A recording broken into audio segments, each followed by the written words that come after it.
We live in a world optimized for speed. Speed of communication, speed of achievement, speed of productivity, speed of growth. We reward people who move fast, who do more, who scale quickly. But there's a problem that no one really talks about, and it's that humans don't heal, connect, or find purpose at high speed. So when we try to scale our lives faster than we can regulate ourselves inside them, something starts to happen internally. We stop resonating with the life we built. And by resonance, I don't mean happiness or success. Those things can be temporary. I mean true alignment you can feel. Life stops feeling like something you have to push uphill every day. What you're doing matches who you are, and your effort is met with flow instead of friction. A life with resonance is one that feels honest, not just impressive. Now, I want you to think about being in a car. Let's pick a convertible Mustang, because I love those.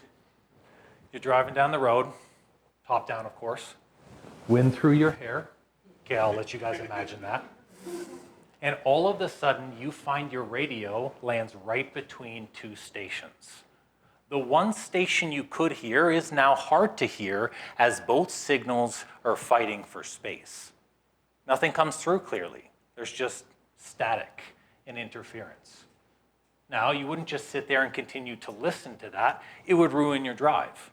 So you would reach over and you would change the station. But for some reason in our lives, we don't do that. We just turn up the volume, put the gas pedal to the floor, and we hope that our old station comes back.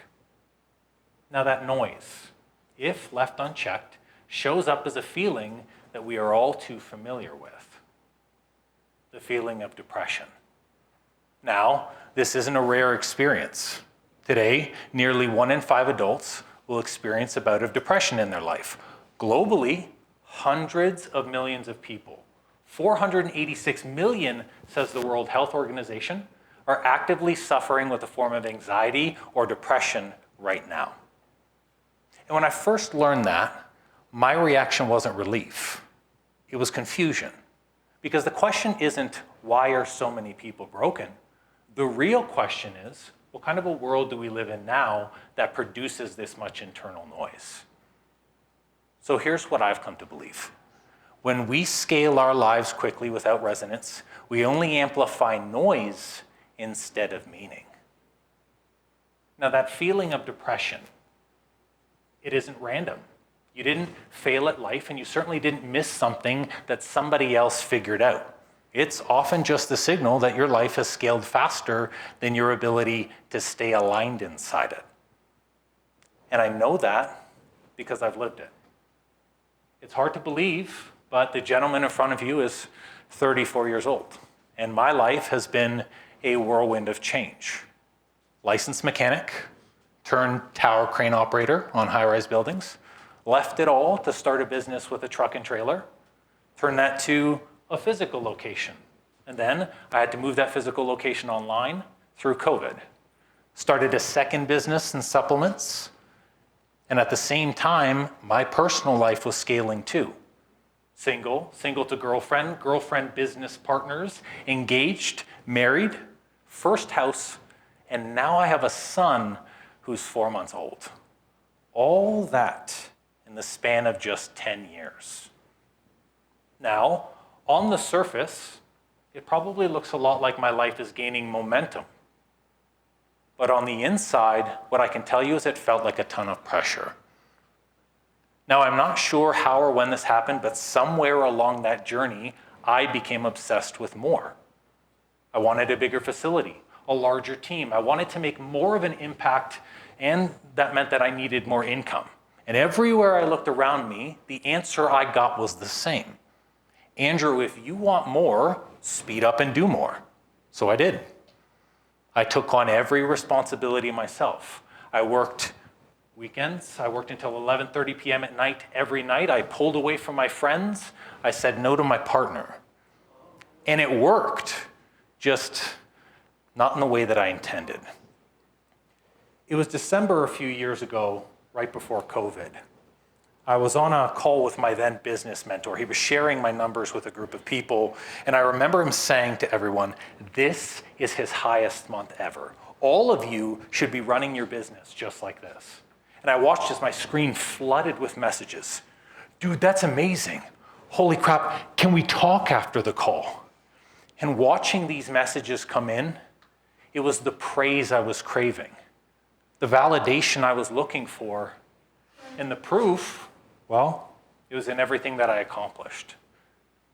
The call ended around 8:30 that night, and I didn't feel like celebrating.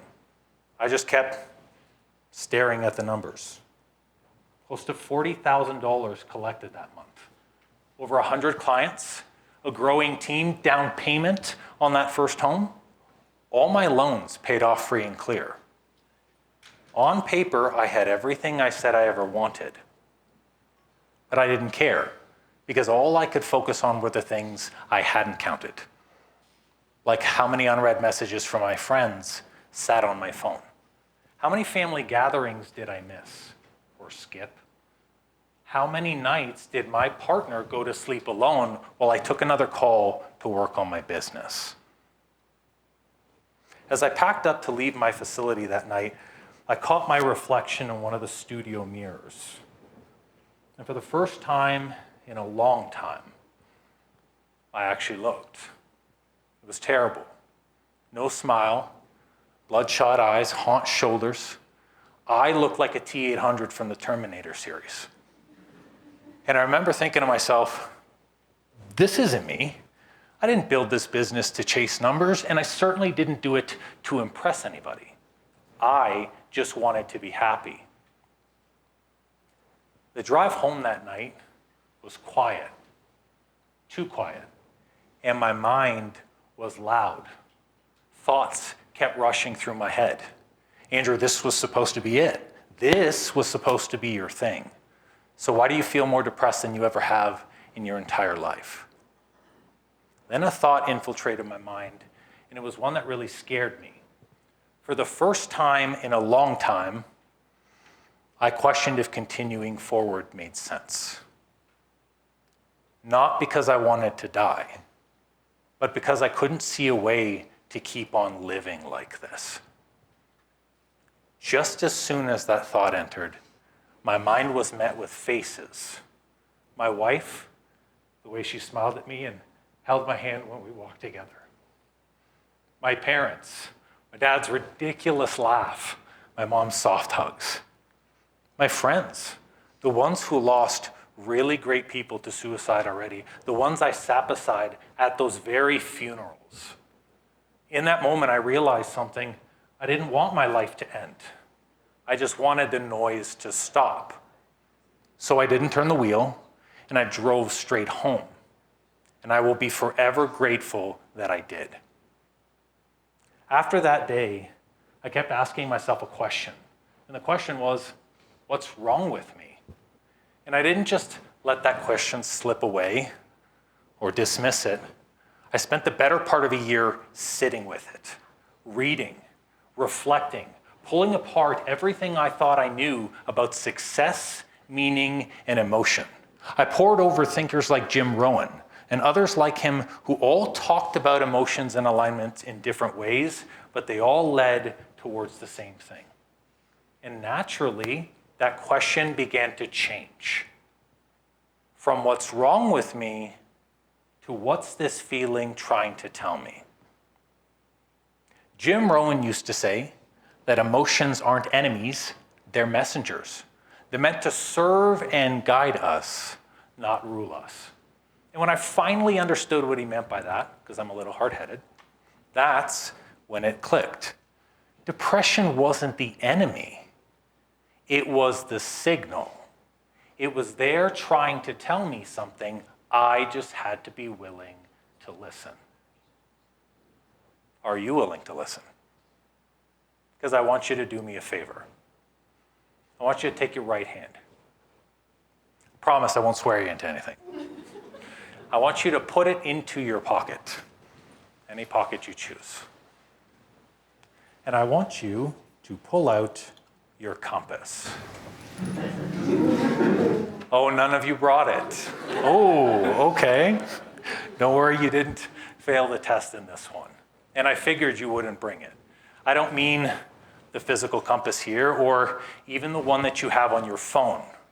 I'm talking about our emotional compass, the one that we're born with.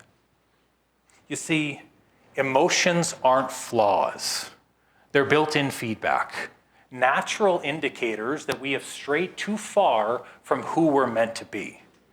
And the people who live lives filled with resonance, the ones who experience challenges but can shrug them off like it's another Tuesday, the ones who have deep, meaningful relationship with friends and family, the ones who can find purpose in any job, not just the job. These people use this emotional compass to navigate the changes in their life with. And as I watch them do it, I find that they have a natural human sequence that always shows up the same way. They pause, they align, and then they proceed. You see, like this compass, it always shows up the same way. Everything in your life slows down. We pause. This is where the feeling of depression often appears, isn't it? When speeding through life stops working, when distractions fail, when overriding yourself is no longer possible. But that pause, it isn't punishment. It's there letting you know that you have strayed too far from the direction that you are meant to go. And the feelings, like depression and others like it, we can use this true north and this compass to move away from what we don't want. Only through life's pause can we then realign. This is where we have the opportunity to look at our life and say, where did my life fall out of tune? Where was my expectations replacing my values? Where was performance replacing my presence? Where was I doing more when I should be doing less with intention? Now, I will say this about realignment. It's not about quitting effort or stopping things in your life. It's life. You still have to try. What it is about reconnecting with why you started something in the first place, or why that thing is still important to you, because as your life continues to grow and scale, that why will change. It is only through realignment that we gain clarity to proceed. Now, when we proceed, it's not with a massive life overhaul, not with a giant spreadsheet or to-do list, because I used to be guilty for that.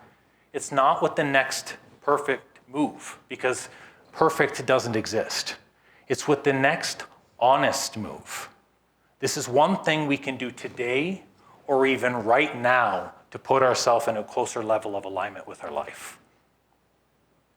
Now, like a compass, you've got to know this isn't a one-time correction. Your life is going to continue to grow and scale and change at speeds that you will never think possible. And you're going to have to return to this compass time and time again. The idea being, if you focus on using your emotional compass to navigate these changes in your life, navigating them becomes second nature, and it becomes easier for you. Here's what I know now. When we scale our lives without resonance, we are only amplifying noise in here instead of meaning in here. But when we pause, when we realign, and when we proceed with intention, something changes. You stop forcing your life uphill. You stop chasing noise, and you start listening again. And this pause, it's not your life shrinking. It's your life finding its direction. And only from that direction can it finally start to resonate. Thank you.